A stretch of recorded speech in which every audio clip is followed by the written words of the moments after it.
for the live stream. Oh my this is goodness. this is for the rooms in the room. This Thank is you. big time. Right? Okay, yeah. My aunt and uncle were also colonists.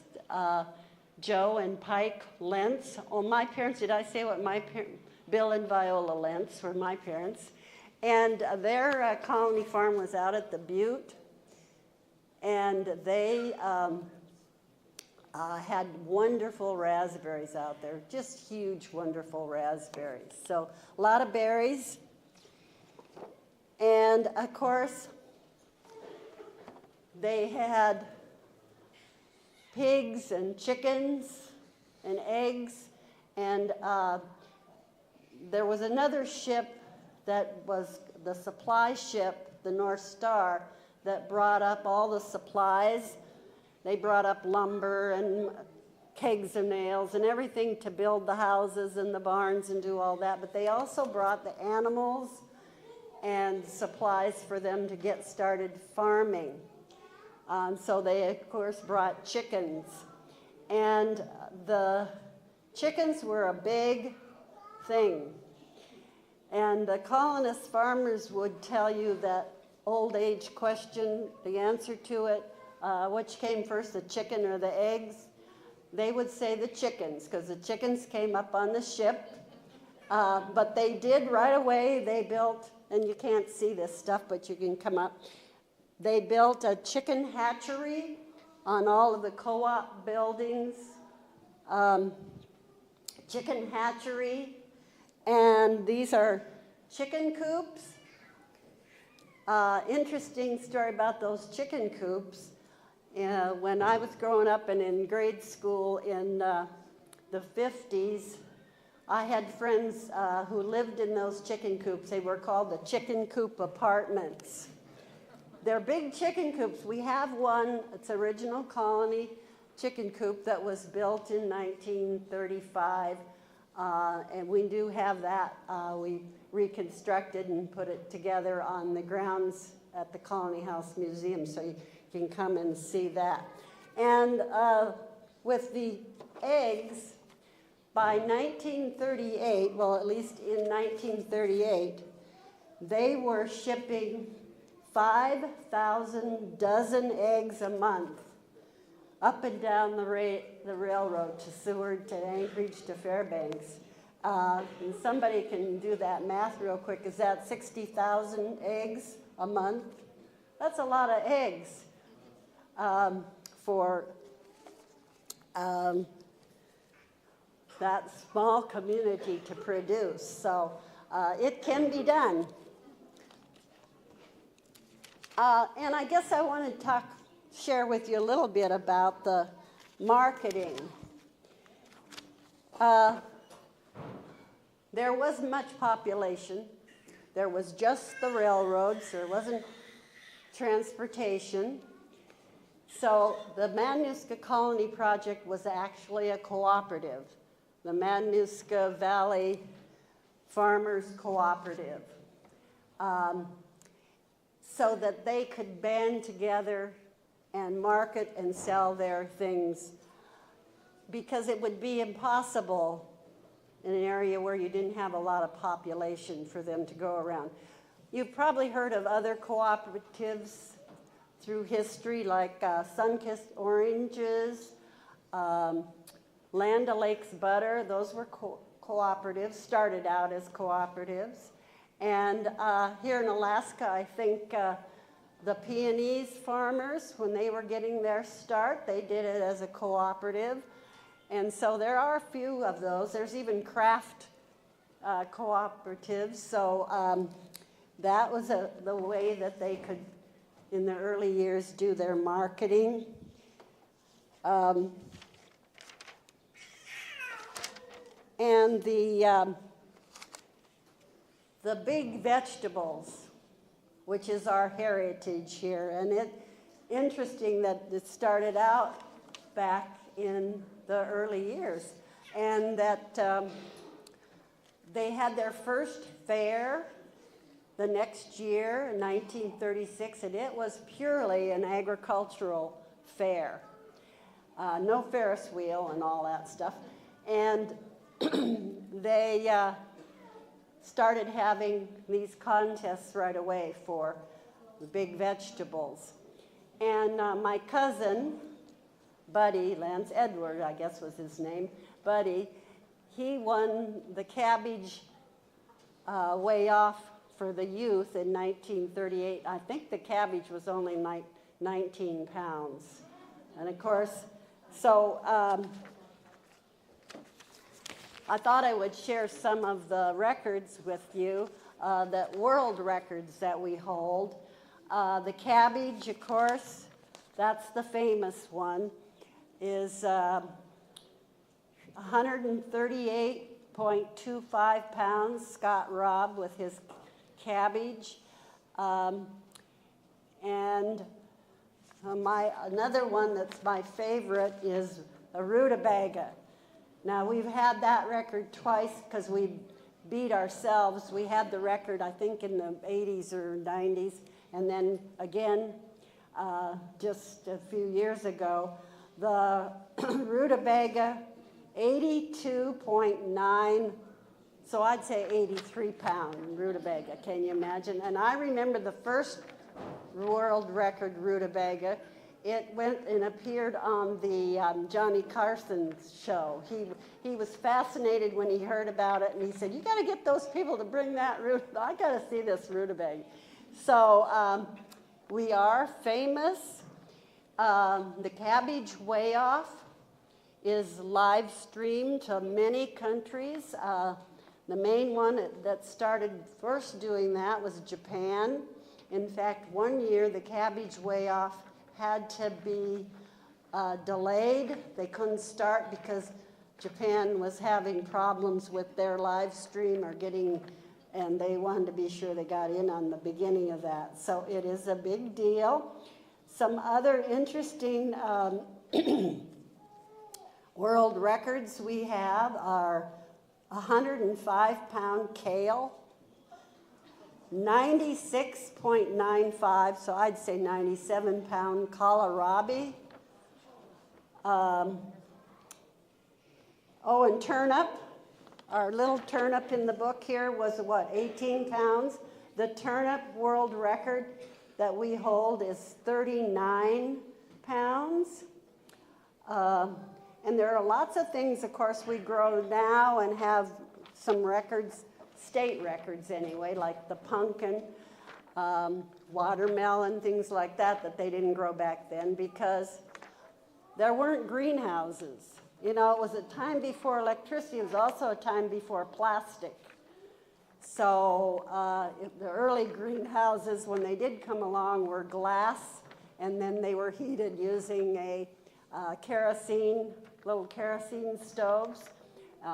So a lot of people couldn't afford all of that until plastic came around. Also, you know, the plastic, variations of plastic that you use for ground covering so you can start growing things earlier and lengthen your growing season. They didn't have plastic.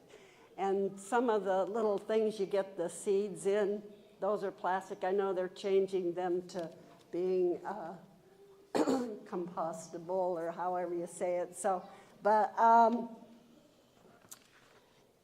are lots of new things that we're growing, and you'll probably hear more about that. Because here's an interesting world record we have. We hold the world record for cantaloupe, 64.8 pounds. Yeah. So we are very famous in the Matanuska Valley for our big vegetables. So they also have the dairy farming. And I'll give you a little history of the dairy farming. What made the colonist families more successful and able to pay off their loans was World War II. Now, I know we don't like to think about wars, but that was really what made the whole United States recover from the Depression, the effects of the Depression.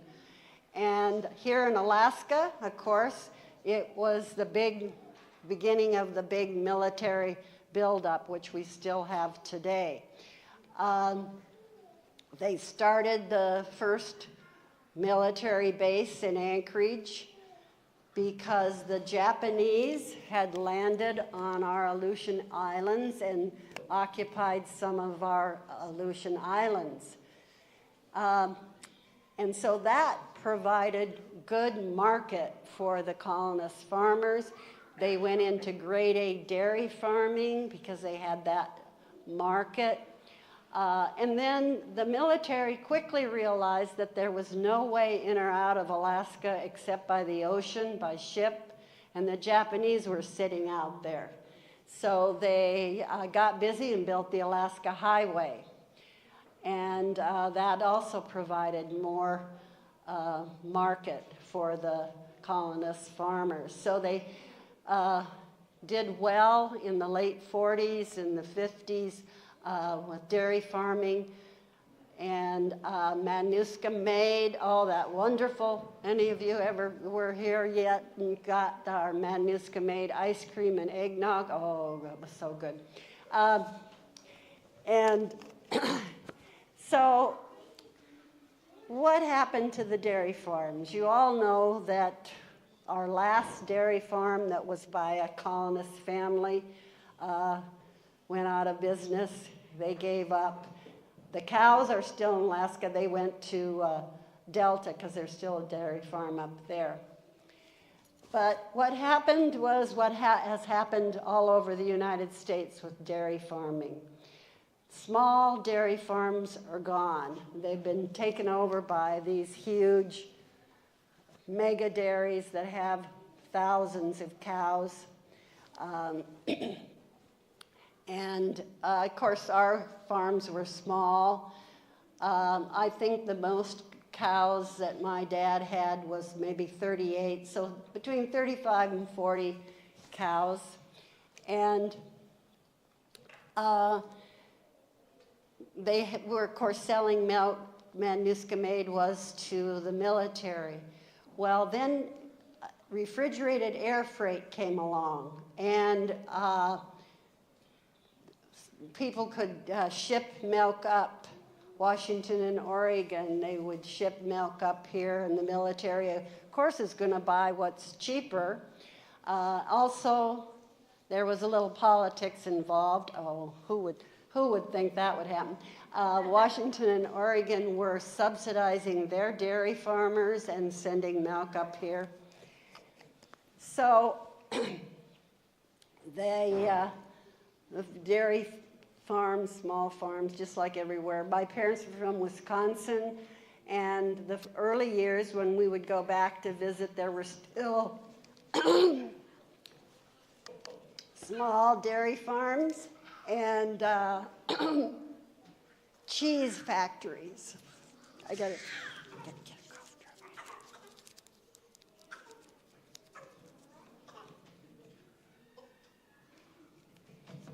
drop. Okay, I got to get a cough drop in. Anyway, the cheese factories. And you know how you get bread at your table and they bring you your water and then bring you bread? Well, in Wisconsin, you got a block of cheese. And those had gone away. And so that was pretty much, our farmers couldn't have the dairy farm and compete with, you know, when they had to buy grain and everything being shipped in and so on. So in the mid-60s, at some point, the farmers got together and they got an expert or consultant from the States, I think from the University of Colorado, because at the time that was where a lot of the extension agricultural agents came from. And he came up, and Clyde Oberg talks about, he came up and they waltzed him around the valley, showing him the farms and everything. And when he was getting ready to leave, and he said, you know, he would get back and he would do a written report, but he said, I have news for you. I can tell you right now what your biggest crop is going to be in the future. And they said, well, what's that? Gravel. And actually, it is our biggest crop in the valley is gravel.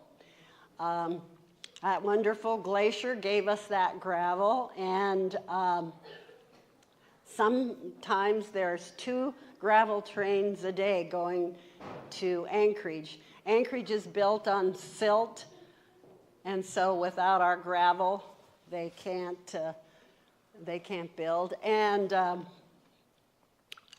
there are some colonist families who sold their farms for recent years for a lot of money to the gravel companies. And I'll just backtrack a little because it's a funny story. When the people were doing the documentary, Alaska Far Away, and if you haven't seen that, you should watch it. It's a documentary about the Manuska Colony Project. And they asked one of the colony women what the biggest crop was the first year, and her answer was babies. So yeah, that was the early years of agriculture. And I don't know if I have time to... Oh, and this picture, as I said, is a night, you can maybe come up and see it. There you'll see the chicken hatchery, all the co-op buildings. You know, they had a commissary, a feed store, power plant, everything. All those things were built actually in the first 2 years of the colony. So, any quick questions before we get the...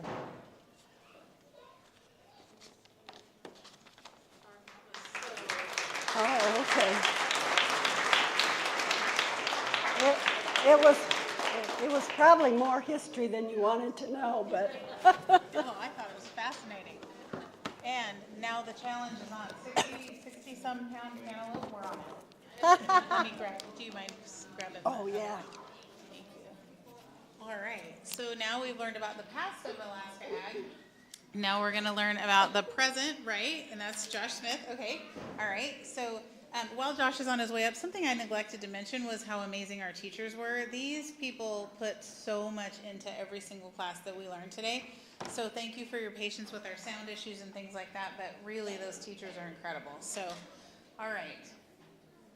Where'd he go? Oh, okay. All right. Yeah, so I hope that you guys learned a lot and you're inspired and you're looking forward to whatever it is that this summer has to offer. Barb, thank you so much for taking the time, and it was fun hearing your stories. That was really great. So, all right. And I know some of you, it's been a long day, right? We've been here since 9 this morning. It is live streaming on YouTube, so and the link is on our Facebook page if you need that too. So, looks good. Hopefully I don't get dirt everywhere. That's okay. Dirt cleans up. It does. And then, so do I need the little... Yep. So we'll clip that on if that's okay. Absolutely. There you go. Sorry. Oh, no worries. All right. So can you guys hear me now, or would you rather me speak in this? This? Okay. I talk with my hands, so I may kind of deviate from my mouth. Jody, please scold me if I go over time, because I know you want to talk as well, but I have the gift of gab and won't stop talking. Thanks, friend.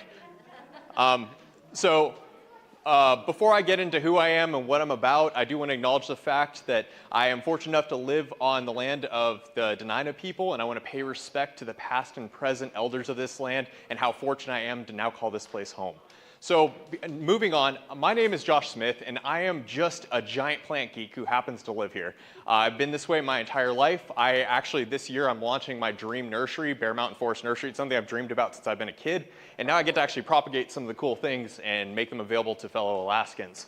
So a little bit about me. I have been utterly obsessed with plants my entire childhood. It turns out I have ADHD, and that's been my niche obsession since I was a kid.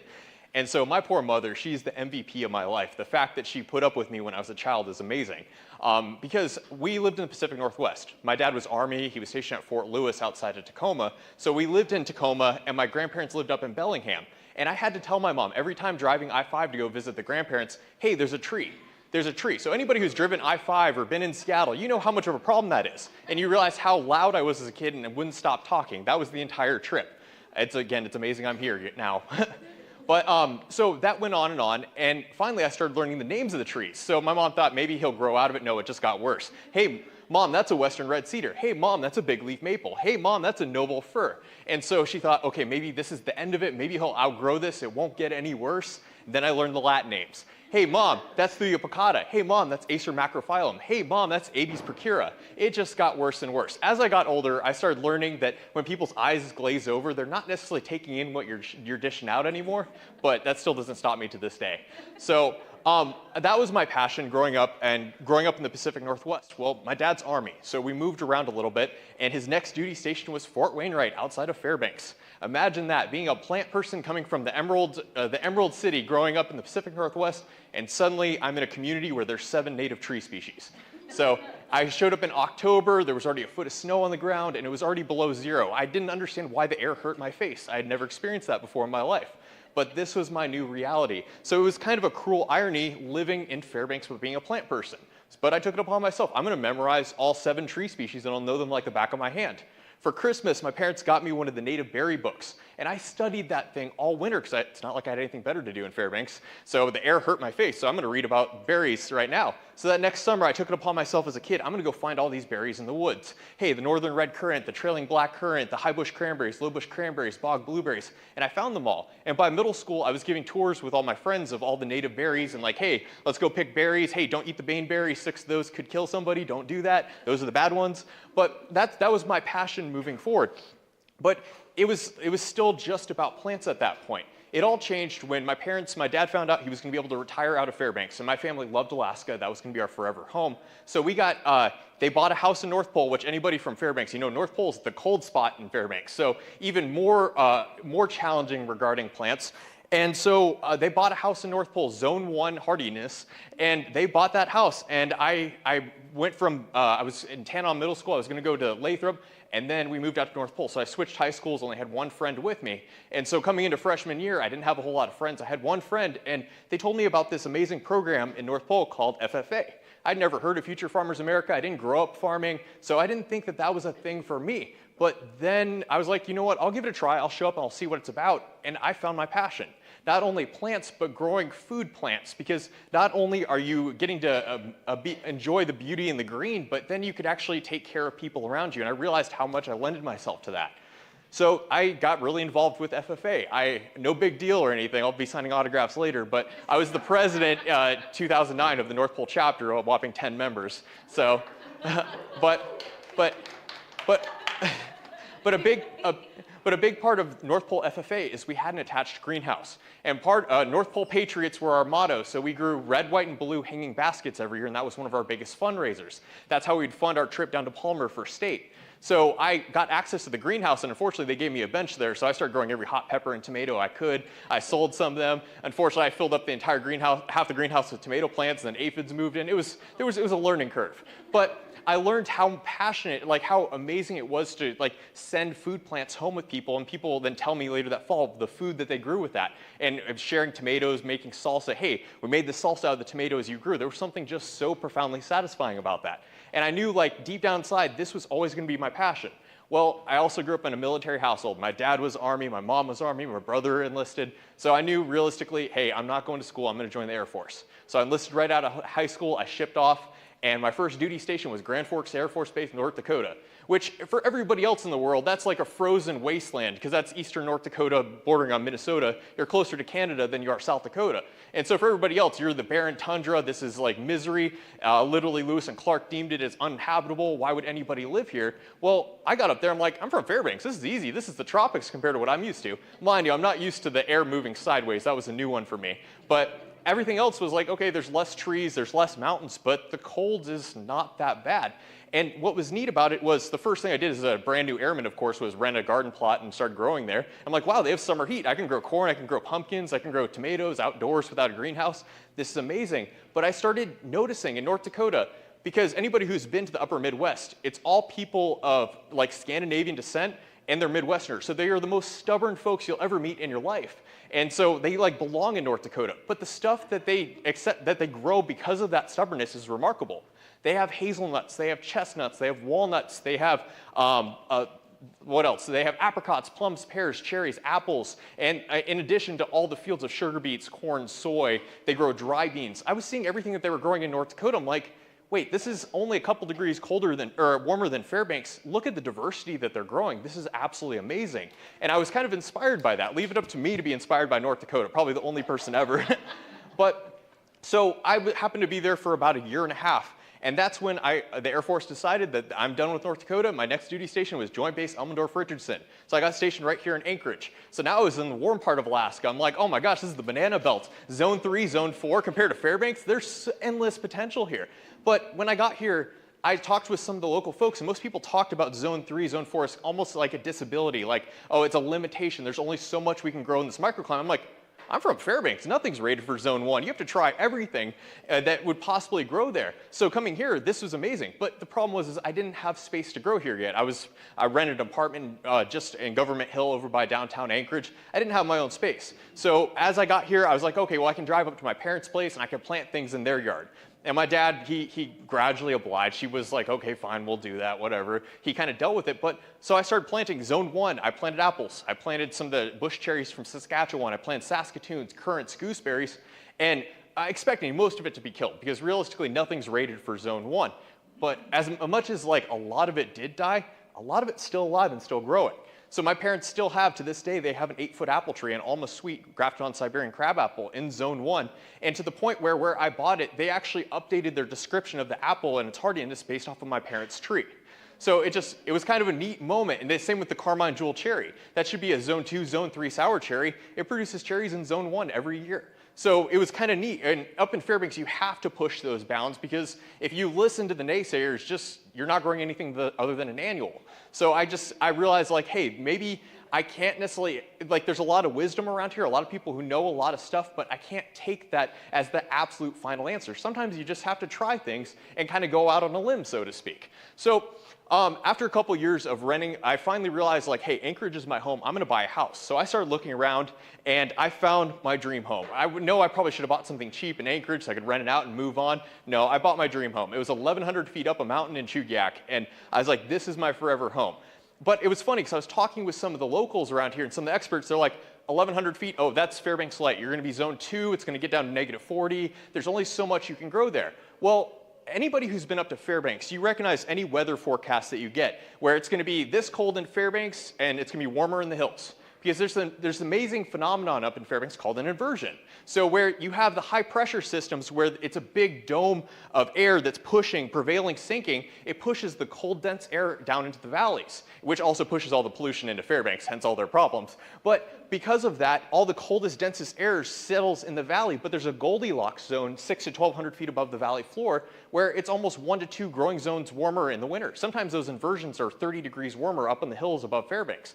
So when I bought my house in Chugiak, I'm like, I feel like this wisdom is kind of short-sighted. I feel like that's not the final answer. So I bought a house based off of a guess. I'm like, is it 1,100 feet? Either I'm buying in Fairbanks or I'm buying something remarkable. And it turns out it was something remarkable. The first thing I did was buy a weather station, started monitoring my weather. It turns out I average 20 degrees warmer in the winter versus Birchwood Airport. I don't get below -10. So I have a similar winter climate to Homer versus the Anchorage area or the valley. So I was like, you know what? I'm going to grow everything people said you couldn't. Hazelnuts, chestnuts, walnuts, sweet cherries. I pick ripe Rainier sweet cherries off of my tree. And so I just started planting these things, and it was absolutely intoxicating to see these things growing in things that shouldn't be growing in Alaska, and actually some of the examples right here.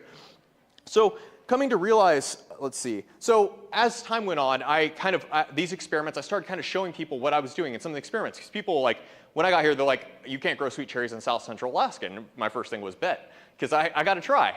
And so I started realizing my first batch of sweet cherries I planted, they didn't survive. They died back to the rootstock. The rootstock suckered, but the sweet cherries died. And I'm like, well, what's going on? Well, the next thing I did is I joined the Alaska Pioneer Fruit Growers Association, which, by the way, highly recommend you need to join because they're an amazing group of folks. But I joined them, and one of the most important things I've ever done with the group is I would go on orchard tours, where we'd go to individual members' houses and they would show off their orchards. And the casual conversations you had in passing with folks. Honestly, I was talking with Dan and Nancy Moore with Fire Apple Orchard, and I didn't know who they were at the time, but I was talking to them. They're like, oh yeah, we have a 20-year-old Bing sweet cherry growing out in Big Lake. I'm like, wait, what? Why isn't this known by everybody? But it wasn't. That little passing conversation, they're like, oh yeah, the reason your sweet cherries didn't grow is you grafted them on the wrong rootstock. Try this Russian rootstock, Crimps 5. And I did, and guess what? Their sweet cherries are producing. So it's just those little passing things. People have their different tricks, and what works for you may not work for your neighbor or vice versa. And that's what I've come to learn. Like, people have these rules of what will or won't grow in Alaska. I don't like those broad statements of what can or can't be done, because Alaska is a land of microclimates, and what works for you may not work for your neighbor and vice versa. And have you tried all the variables? People plant a sweet cherry once and it dies. Oh, hey, they're not hardy. Well, you tried on a different rootstock, it may survive. Like a neat little sideline, I had an almond that survived 3 or 4 years outside, grafted on Naking cherry. Something that it's something that shouldn't be happening, shouldn't have happened, but it did. And it survived, and it was great until my geese ripped it out of the ground. So I almost had goose dinner that night. But it just goes to show that sometimes as Alaskans, we have to think outside the box. We have to start kind of thinking like things that work in other parts of the world. Alaska has its limitations, but it has lots of opportunities if you're willing to if you're not afraid to kill some plants. Because the reality is people think I'm I have a green thumb and I grow all these awesome plants. The reality is I've killed more plants than I've kept alive. Actually, I'll say Alaska killed them, but in reality, I killed a lot of them. But the real life hack is you just plant so many plants in mass that when 3/4 of them die, it's still green overall. But that's just the reality, though. Alaska, if you're willing to challenge the status quo and try some new things and maybe try some different variables and control variables, there's a lot of things that are possible. We found a mature black walnut growing in Midtown Anchorage producing a large crop of walnuts, actually. And we found Manchurian walnuts that actually ripened walnuts to the point that we're actually able to grow a second generation of seedlings in Anchorage. I picked ripe hazelnuts in Anchorage last year. So there's a lot more potential than we're realizing, and it just goes to show that we kind of have to think outside the box as Alaskans. And honestly, I'm inspired by the North Dakotans, those stubborn people. So that's actually why I want to talk about some of the experiments we're doing now. Because when I started kind of doing all my experiments, I started bragging, I started showing on Facebook, I started showing on Instagram, I started sharing all the information about the plants that I'm growing and things that are working or not working, and I started making some amazing connections. I remember I was doing a Walkabout Wednesday with Jody, and we were talking plants, I was talking about fruits and nuts, and I remember in passing, I had mentioned these hybrid hazelnuts that I'd brought seeds in from North Dakota. They were hardy to zone 3, they had overwintered in pots, and I was like, yeah, blah, blah, these are awesome hazelnuts, and Jody's like, oh yeah, those are really cool, and I was like, yeah, Jody, if you let me, I'll plant some at the Matanuska Experiment Farm, and I remember Jody's like, yeah, absolutely, and I remember that thought planted in the back of my head and thinking, like, I wonder how serious Jody was about that. And so a few months later, I reached back out to Jody. I'm like, were you serious about that? And like literally, Jody had the paperwork going, and that's how the Future Crops Initiative was born. And so this past year, we planted 150 hybrid hazelnuts at the Matanuska Experiment Farm in Palmer. And the reason we do that is because we planted them on 25-foot intervals, and we're trying to help farmers diversify the food crops that are being grown right now.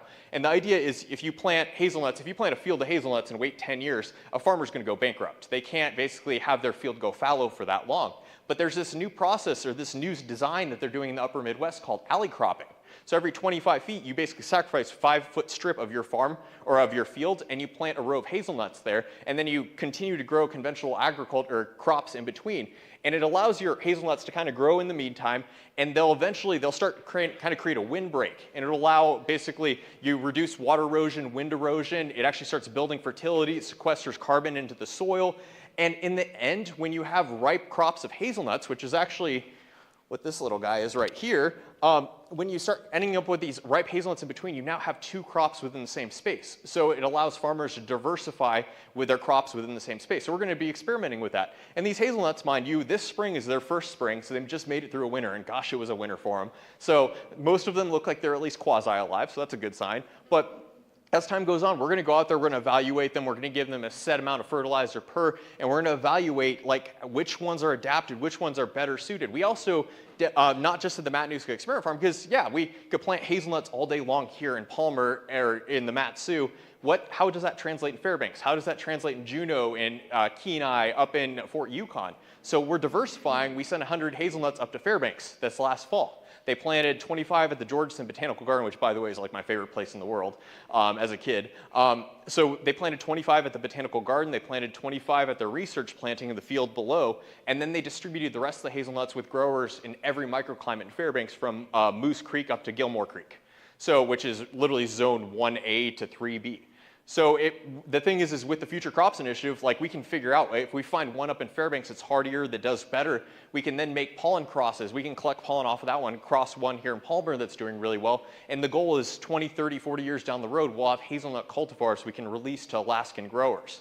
So that's it's kind of that leading edge. And honestly, why aren't we doing that with plums and pears and apples and cherries and walnuts? Here's a Manchurian walnut, which is a variety that already grows here in Anchorage really well. I don't know about Mat-Su, maybe in the right spot. But we can make crosses with that, with an English walnut, with a black walnut, and maybe we can find walnuts that take on the hardiness of this species, but produce edible, nice quality walnuts that can then be eaten. So the goal is we're just trying to diversify the food that can be grown here. This one right here, again, I'm sorry, I like show and tell you guys. So this one right here is a really neat one. Has anybody heard of the American chestnut? Does anybody know the history of the American chestnut?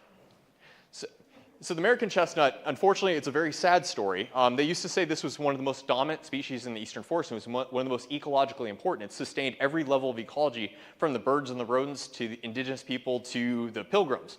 It sustained every level. Literally, families of Appalachia would literally go up and collect barrels of these chestnuts and sell them in New York City, and it would sustain like a significant portion of their income through the year. Well, that all changed in the early 1900s when a blight was introduced from Asia, and these had absolutely no resistance to this blight. And because of that, basically, this blight spread at a rate of about 50 miles per year, and within the span of 50 years, the species was rendered functionally extinct when it used to be one of the most dominant species in the eastern forest. Well, this is exciting because there's a gentleman who lives in northern Wisconsin, outside of the zone of blight, which continues to persist in the eastern forest. He bought 100 of these seedlings because there are a couple trees that are still growing in the Pacific Northwest. They were moved outside of the range before the blight reached them. He planted 100 seedlings from Washington and his property in Chippewa Falls, Wisconsin, which is just east of the Twin Cities. And Wisconsin killed out of the 100, it killed 96 of them. 4 of them persisted, and after 25 years, those trees are 25 to 30 feet tall, producing chestnuts. This is the second generation of chestnuts. The parent trees have survived -30. So that's kind of my baseline. When I'm trying a new species here or a new food crop, okay, what is the hardiest possible? What is the one that matches our parameters the most? Is it from North Dakota? Does it survive Minnesota currently? Or is it something that grows down in Georgia? I'm probably not going to side with the Georgia seed line.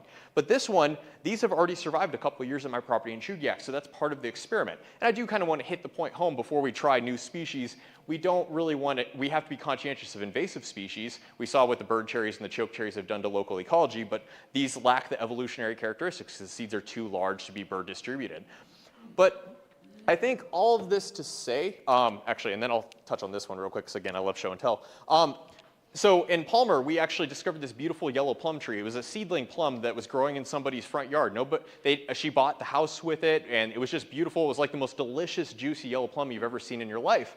And she didn't know where it came from. Nobody knows where it came from. The reality is it has no graft. It was a seedling that was growing in her front yard.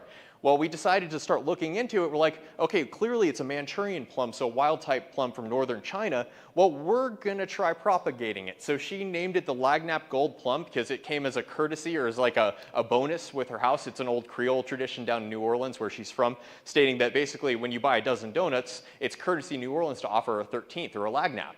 Well, when she bought her house, she got a bonus plum. So she named this the Lagnap Gold Plum. So this past spring, I collected branches off of it, and now we have 20 new Lagnap Gold plums right here that are going to be planted all around Alaska. So I think all this goes to say that I'm a hobbyist. I don't have a degree in horticulture. I'm not a professional. I just have an obsession with plants. These are all bog blueberries that I grew from seed. I started them back in November. This is a native blueberry.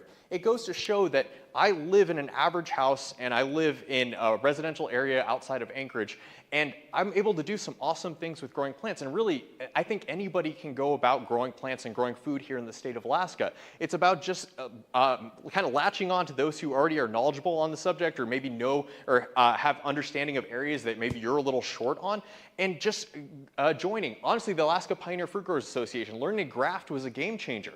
I just grafted, oh gosh, I think 300 apples this spring, and I think about 290 of them have taken so far. And that was all just, I attended a grafting workshop and I learned. And so it goes to show that anybody can go learn to graft. If you want to push the bounds on growing fruit trees here in Alaska, hey, you want to try that almond grafted on an aching cherry, it's not going to be available in the commercial trade. You're going to have to graft that yourself. But with a little bit of know-how, with a little bit of like going to a grafting workshop, you can learn how to graft and then try the goofy things. What may not grow, like that black walnut we found in Anchorage, if it was planted out in the middle of somebody's yard, it wouldn't be growing because there's not enough heat, but it was growing 5 feet off the south wall that they had of a 2-story townhouse. Because of that, there was enough reflective heat off the wall to create that microclimate. So that black walnut that wouldn't have survived anywhere else found its place. So that's my challenge for anybody in here. If you're wanting to grow goofy things, if you want to grow more food within your space, currently right now, you want to grow apples, pears, plums, cherries, apricots, if you want to try nut trees, it's about finding those microclimates and don't be afraid to fail.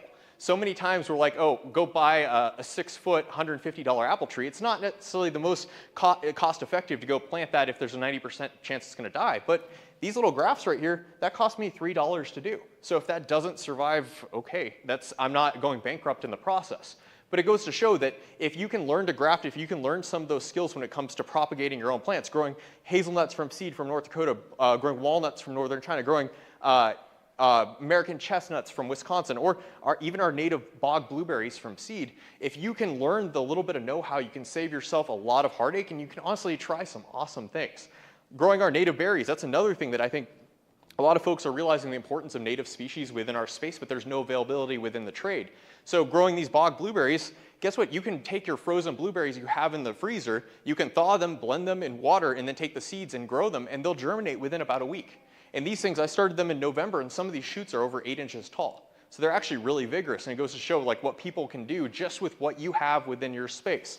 So I know I could talking about modern agriculture here in Alaska, there's a lot of exciting developments, but we're never going to be the large-scale agriculture like the outfits we see in the lower 48. But it's those small mom-and-pop outfits like Common Ground, like not only the U-Pick orchards, but being able to go buy plants here locally, supporting mom-and-pop operations. Because here in Alaska, we are all aware of how fragile our food system is. We all know that 95% of our food is imported, and we in urban Alaska became aware of how fragile it was, like I think 2020 when the pandemic kicked off.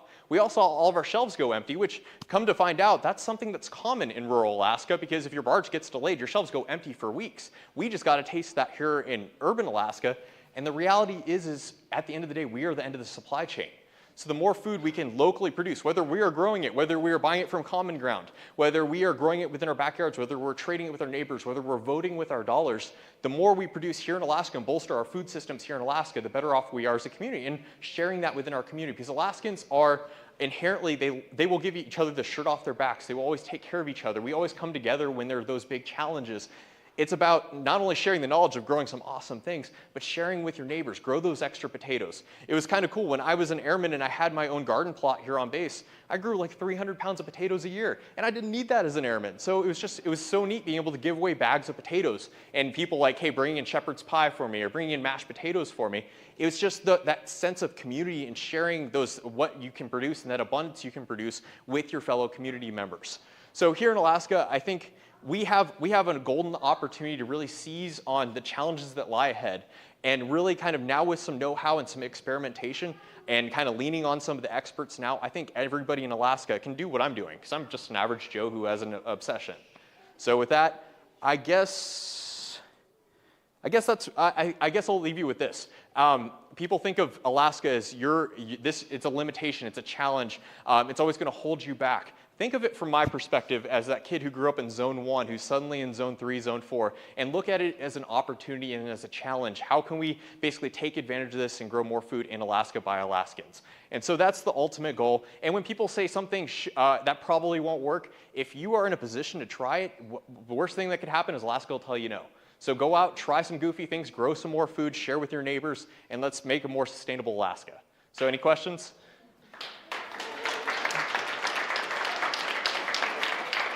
Thank you. And that's why we chose the people we did to speak today. Thank you. This is so encouraging. Thank you. Thank you. One thing that resonated with me with what he said was, I used to have a lilac tree that I planted where I wanted it. It was underneath my kitchen window because I wanted to smell the lilacs bloom, but the dang thing never bloomed. I had it for 10, 11, 12 years. And finally, I was just tired of it because it was just never going to bloom. And Jean said, well, we'll just put it over in this other spot for now till we figure out what we're going to do with it. So when we moved it over to the other spot where we didn't really want it, the very next year it bloomed. It just didn't like where it was. So I think that's important to not, we could have just thrown the lilac out. It wasn't blooming, but we didn't. We kept it and accidentally put it in the right spot. So definitely don't give up. So I like that. I like that very much. So, all right, Jody is next, and prepare for goodness. Oh, I can't wait. Yeah. I know, right? Right? Absolutely. I would suggest, we're not in church, so y'all come up if you want to see some really cool pictures. Do you mind this? Okay. Okay, thank you. So, good evening. Thanks for hanging. I really appreciate it. Our flow from history is where Palmer started to where we are today and that challenge that Josh just gave us all. I wanted to share some really cool, energy and ideas that I got. I was able to participate in the Circumpolar Ag Conference last September. My name is Jody Anderson. Sorry, I'll start there. My name is Jody Anderson. I'm with the University of Alaska Fairbanks. I'm the director of the Institute of Agriculture, Natural Resources, and Extension. We house both the Agricultural and Forestry Experiment Station as well as the Cooperative Extension Service. And y'all have heard a lot about the Matanuska Experiment Station, both from Barb and from Josh. That's where I'm located. And so we work across the state in agriculture and get that information out to folks through our Cooperative Extension Service. So what I wanted to do with you this evening is briefly share with you some things that I brought home with me from my experience during the Circumpolar Ag Conference that kind of blew me away. So thank you all for hanging. The Circumpolar Ag Conference was held in Torslavan, Faroe Islands. What? So the reason that I wanted to share this with you, and yeah, I'm the nerd with the pen, there we go, is because farming in the high north contributions to a sustainable local bioeconomy and secure food systems. Holy mackerel. Josh wasn't there, but yet he was, because this is exactly what we were talking about doing this. So then my next piece to you is, where the heck are the Faroe Islands? That was the first thing I asked when I saw where it was. So I just want to share that I point out the 60-degree north latitude. We're at about 62 here. The Faroe Islands are the same. They're at about 62. It is in the North Atlantic. It is a very, it reminded me so much of the Aleutian Islands. The Faroe Islands have 55,000 people who live in the Faroes. 55,000 people. The reason I'm telling you this is because the stuff that they're doing in this island nation is amazing, considering they have 55,000 people. That's the message that I really want to take home. There are 18 islands, 17 of them are inhabited. Most of them are connected by road. Yeah. This is the capital of Torsavan, just to give you an idea. These are the stubborn Nordic Scandinavians that Josh talked about before they got to North Dakota. A couple things about innovations that I saw that were just amazing.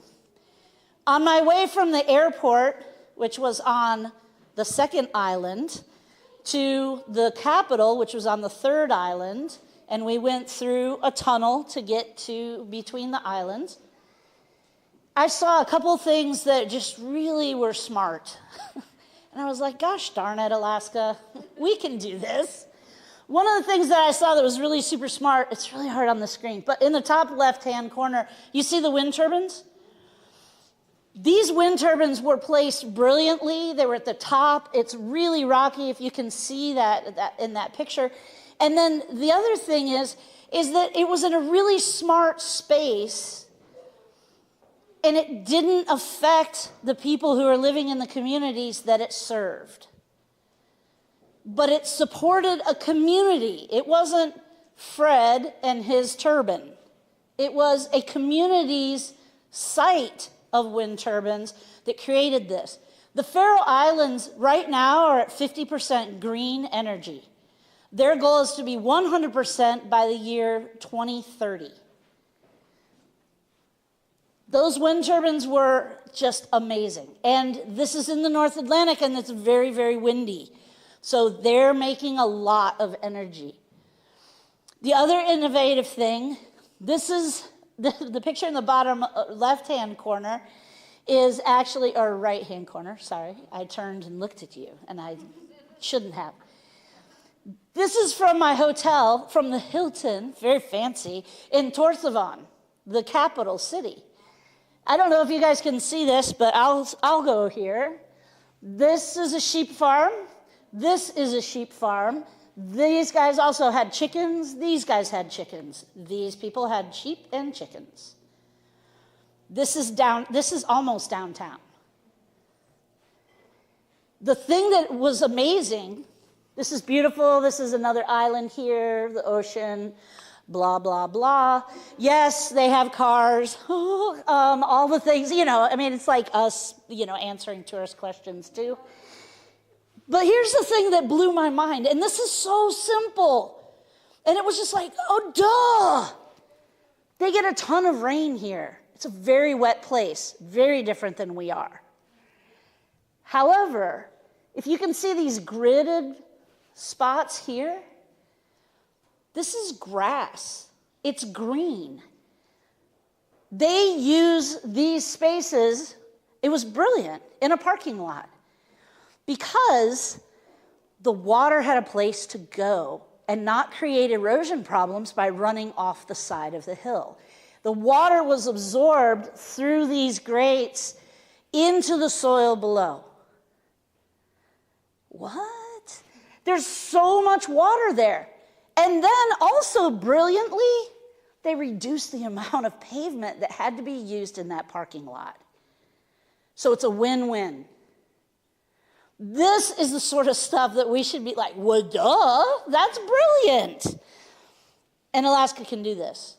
Really quickly, I just want to share, circumpolar means around the pole. For us, it's the Arctic instead of Antarctic. And so I love the fact that it says the United States, due to Alaska. You're welcome, us. Canada was there, we had Denmark, we had Greenland, we had the Faroe Islands, we had Iceland, Norway, Sweden.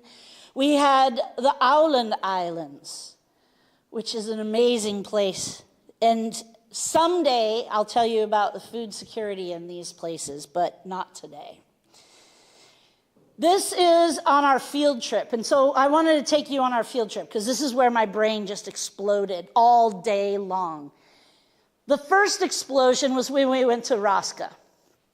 So Raska is Faroese. the language of the Pharaohs, which is Old Norse language derivation.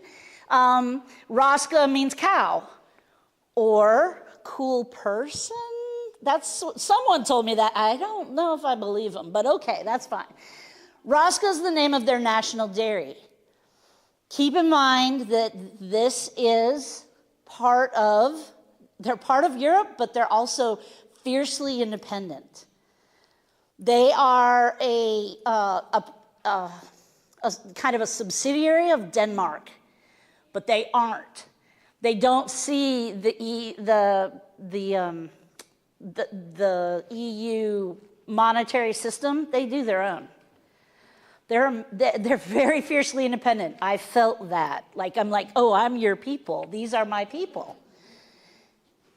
However, as fiercely independent as these folks are, and as much as they'll fight for their way, and I was like, God, have I always lived here? I mean, I feel like I'm in Alaska right now. Barb, sorry. I knew that was going to happen. They have farming co-ops. All the farmers are connected to all the other farmers. They work together. I did a presentation about agriculture in Alaska. And the farmers in the room were like, you know what you should do? They need to connect. They need to work together. I'm like, well, it's a little different where we are. Norway's farmers are unionized. They're a union. The farmers are a union. This dairy, which provides 60% of the milk to 55,000 people. This dairy is a co-op. They have one dairy plant. It's right outside of the capital of Torsavan. They go around and collect milk from the farmers' dairies. Then they bring it to the central location. This is where they make it. Another connection to us, we're standing here. This is a vat of butter. I wanted to swim. They suggested no. I was like, this is a really cool thing. And they're like, that machine is older than World War II. I'm like, oh, us too. We all have those things in Alaska. The thing to keep in mind is that they're working together in a cooperative. They're collecting all of their milk. They're gathering it. They're making it into a tremendous number of dairy products. They're selling it, which is really cool. This was the most amazing thing I saw the whole time. Now, any of you who speak Faroese, I apologize for pronouncing this horribly. This is fjorka. I don't know. I think that's right. It's a biogas plant. And it was created by a salmon company, the Bakkafrost. I think that's right. It sounded really fun, so maybe that's right. Their salmon industry, very curious. They have a huge mariculture, aquaculture industry in the Faroes. They ship seafood to 6 continents. They have land aquaculture and they have ocean aquaculture. They're starting mariculture like we are here with seaweed farming. And I was talking to a Faroese woman on our trip. And I was like, oh, you guys have so many fish farms, but you eat a lot of fish. She's like, we don't eat that. That's gross. We ship that away. We eat the good, real stuff. I was like, Alaska? Anyway, this was super cool because this is a biogas plant. And the company itself needed to get rid of waste. And they were dumping it and literally wasting the waste. So they were like, we've got a huge problem. We need to convert our country to, the 2030 goal of 100% green energy. How do we do this? They were the ones who stepped up and were like, you can have our goo. And the engineers decided that's a really good idea. I think that's what we'll do. And they have a biogas plant that takes in the waste from farms. It throughputs over 100,000 tons of waste a year. The byproducts, 9% of the energy for Torsavan comes from this plant. 9%. 3% of heating for Torsavan comes from this plant. So they're shipping heat. I know it's weird, but they do.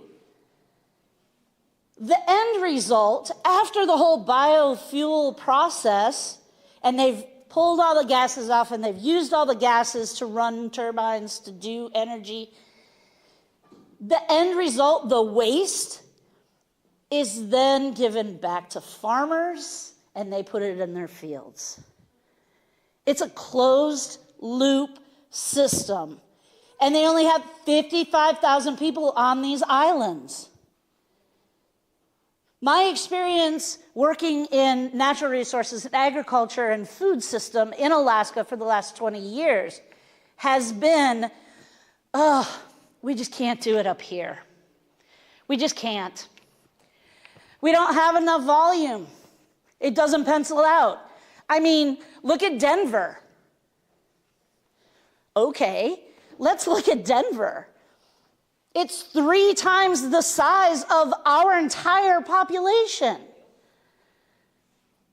Why are we comparing ourselves all the time? Why are we trying to rebuild or use examples of programs in communities that are so huge that it'll never pencil out? The return on investment will be endless. It'll be infinity.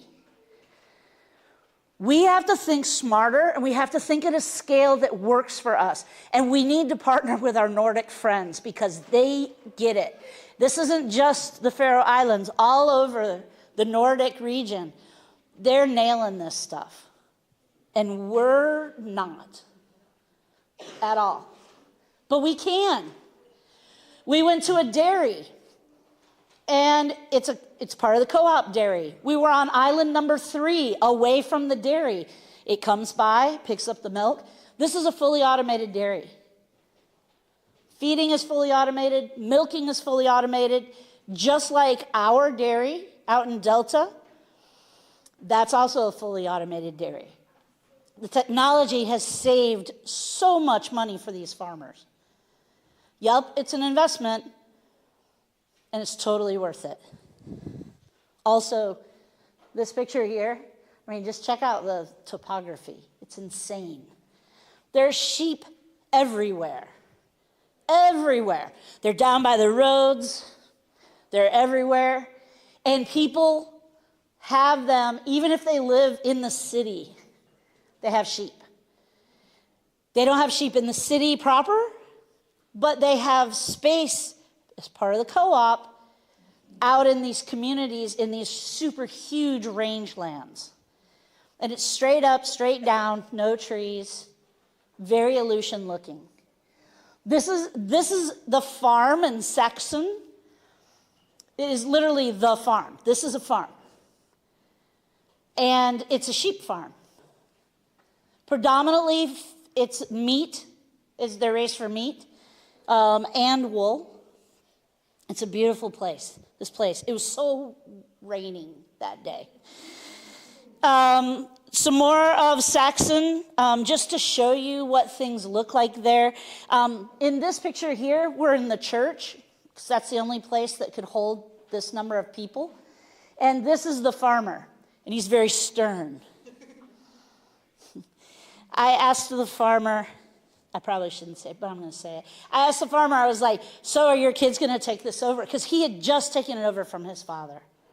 I was like, so are your kids going to do this? Are you going to do this? And he's like, well, my oldest is 8. And he said, and I have 2 daughters, so maybe their husbands will want it. Okay, that's cool. This is more, this is a picture of just what the waterways look like. This is their experiment station. Looks a little different than the Matanuska Experiment Station, but still same concept. They're doing variety trials, they're doing work there. This is a market house for sheep in the middle of nowhere. We go in, we pull in this driveway and we come in here, and this is where when they gather all of the sheep for shearing purposes, when they gather them for market sales, they bring them in, and each grower or each participant in the co-op, and this has been passed down for generations. You're a member of this particular market house. Your sheep have been out in a common range, and then they're brought in to the market house, and your sheep are yours, and their sheep are theirs, and all the things get separated here. It was funny, while we were in there, they were talking, and they're like, if anyone knows a shepherd, we need one. I'm like, wow, they still have shepherds. What a cool thing. But they let the sheep go, literally feral. They just go, see ya. And they're gone for the whole summer. On the upper hills, where the vegetation is really green and it's beautiful.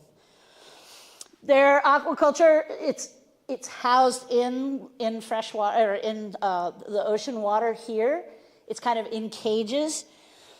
Because it's in cages, they have to clean this out. This is where the waste comes in, and this is what is used in the biofuels plant.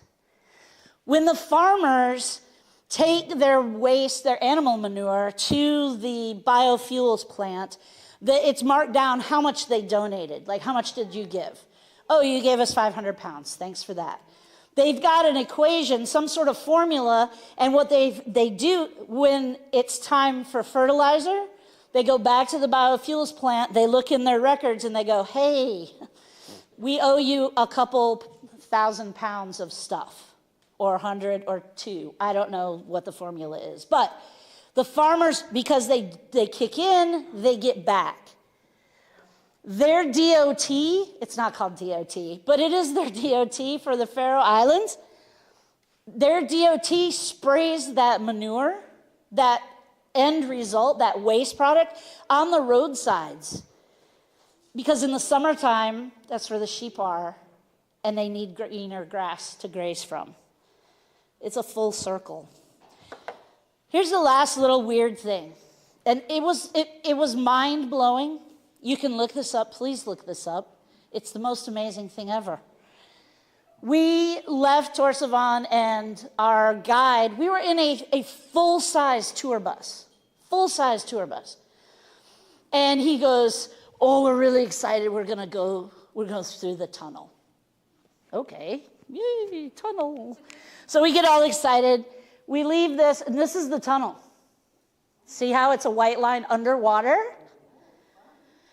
We get to about halfway, and our guide is like, gets on the mic, and he's like, okay, everybody. He doesn't have this tone because he's got an accent. He's from Faroes, but he's like, okay, everybody, if you'll notice, when we come to the circle, those of you on the left side of the bus will see the public art project. And I'm like, what is happening here?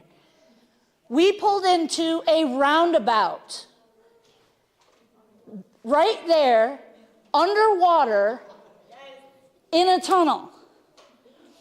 We went around, and the public art piece was gorgeous. And I was just like, what? Like, it had like the aurora colors, and there were children all holding hands, and it was the coolest. They weren't real children. They were just cutouts in metal, sorry, with the backlighting of the aurora. It was beautiful, and it's this huge piece of literally rock. And we drove around a roundabout in a full-size tour bus underwater. 55,000 people live here. And yet they're willing to invest in those kind of weird things. But you know what? They needed this. And it made the most sense. And that's what Alaska ag can do. As Josh said, we're not going to ever be the North Dakotas, the Iowas, the Nebraskas, and that's okay with me. But if we continue to push these envelopes and think to the scale that we need, and start developing partnerships and opportunities for learning with folks who have similar situations that we do, I think that that affords us an opportunity of growth that we haven't thought about in the past. So, with that, I want to thank you guys for your great attention. And of course, if you have any questions, I'd be happy to answer, but everyone wants to go home or the bathroom, so that's fine too. So thank you.